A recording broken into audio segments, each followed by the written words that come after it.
Assalamualaikum warahmatullahi wabarakatuh. Berjumpa kembali di channel Generasi Hijrah untuk kajian tafsir Ibnu Katsir ya. Kemarin kita sudah bahas terakhir catatan dari tafsir surat Al-Fatihah dari ayat 1 sampai 7 ya.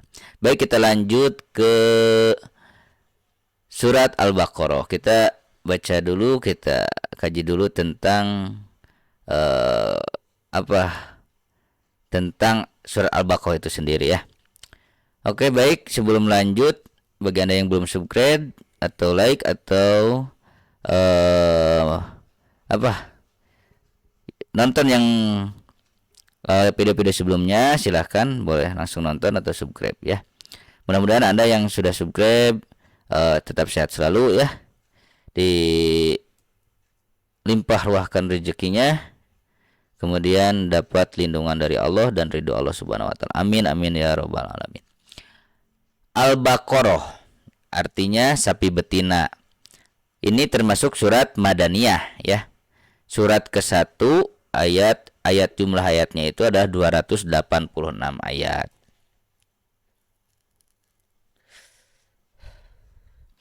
Keutamaan surat Al-Baqarah. Oke, sebelumnya surat Madaniyah itu seperti apa? Yang turun, ada yang menyebutkan yang turun di Madinah, ada yang turun setelah hijrah gitu ya. Jadi ada surat Makkiyah, itu adalah surat yang turun di Makkah dan turunnya itu sebelum Nabi hijrah ya, Nabi Muhammad hijrah ke Madinah. Itu ada surat Makkiyah. Ada juga, nah kalau surat Madaniyah itu surat yang turun di Madinah setelah Rasulullah hijrah ke Madinah gitu. Nah, kalau Makkiyah itu ada yang berpendapat meskipun turunnya surat Madaniyah juga ada yang berpendapat meskipun turunnya di Mekah tapi turunnya setelah Nabi hijrah itu disebut surat Madaniyah gitu ya. Oke, langsung keutamaan surat Al-Baqarah.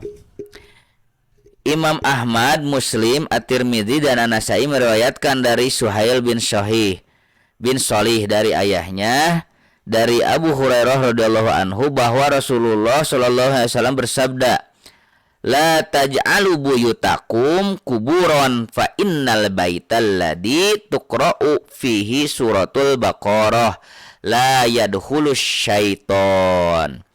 Janganlah kalian menjadikan rumah kalian sebagai kuburan. Sesungguhnya rumah yang di dalamnya dibacakan surat Al-Baqarah tidak akan dimasuki setan.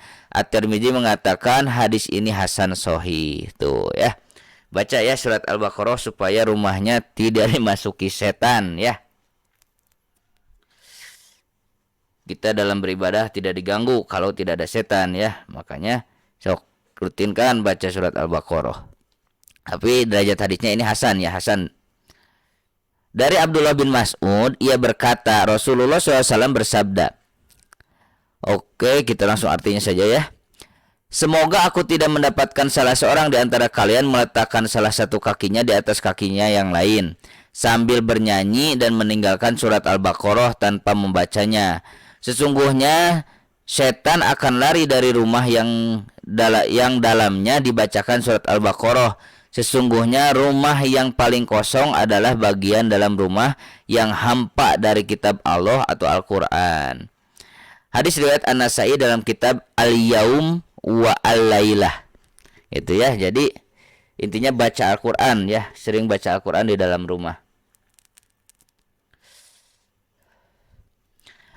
Abdullah bin Mas'ud mengatakan barang siapa membaca 10 ayat dari surat Al-Baqarah pada suatu malam, maka setan tidak akan masuk ke rumahnya pada malam itu, yaitu 4 ayat dari awal surat Al-Baqarah, ayat kursi, dan 2 ayat selanjutnya, serta 3 ayat terakhir surat Al-Baqarah. Oke, 10 ayat itu maksudnya adalah yaitu 4 ayat awal surat Al-Baqarah, ayat kursi, 1 ayat 5, dan 2 ayat selanjutnya setelah ayat kursi, serta 3 ayat terakhir surat Al-Baqarah ya. Itu maksud 10 ayat di sini. Dalam riwayat disebutkan pada hari itu dia dan keluarganya tidak akan didekati setan dan tidak ada pula yang dibencinya. Dan tidaklah ayat-ayat itu dibacakan atas orang gila, melainkan dia akan sadar atau sembuh. Tuh bisa juga meruqyah orang gila cenah supaya sembuh. 10 ayat tadi teh. At-Tirmidzi, An-Nasai dan Ibnu Majah meriwayatkan dari Abu Hurairah katanya. Oke, langsung artinya ya, panjang ya.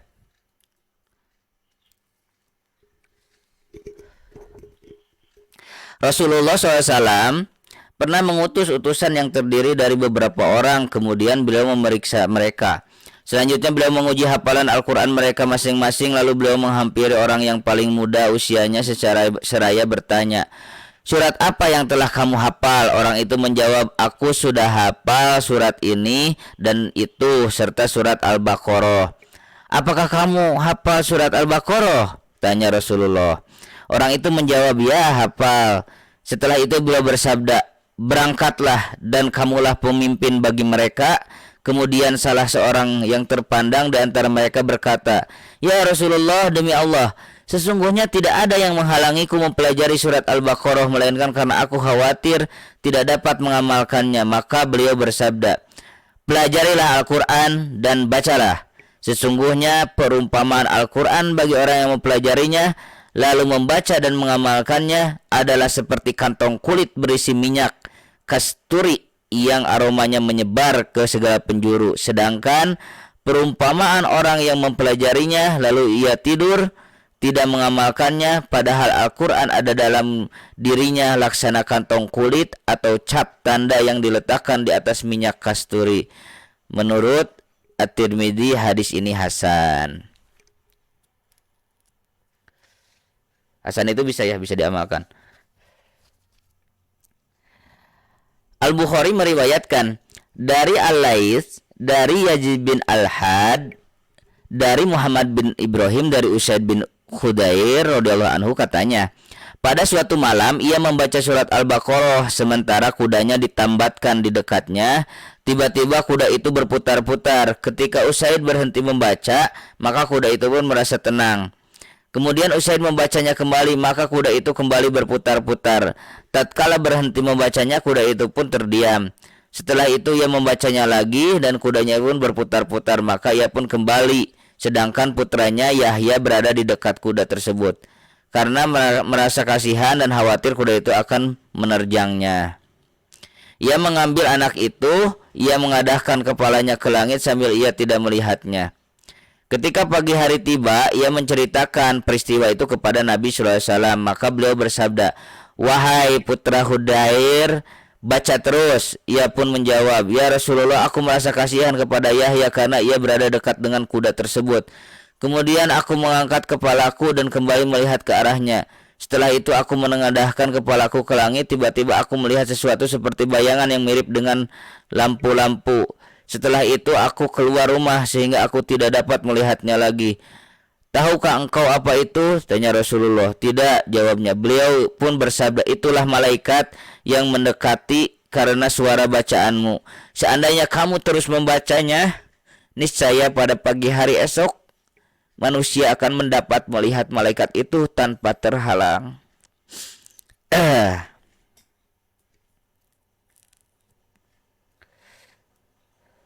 Oke. Oke, itu ya untuk pembahasan pertama tentang surat Al-Baqarah. Kita lanjut di selanjutnya, part selanjutnya ya, tentang keutamaan surat Al-Baqarah bersama Ali Imran. Ya, karena kita sudah cukup di 9 menit pembahasannya. Kita lanjut untuk keutamaan surat Al-Baqarah bersama Ali Imran di sesi berikutnya. Itu saja yang dapat disampaikan. Terima kasih yang sudah dukung channel ini, sudah like video ini dan komen.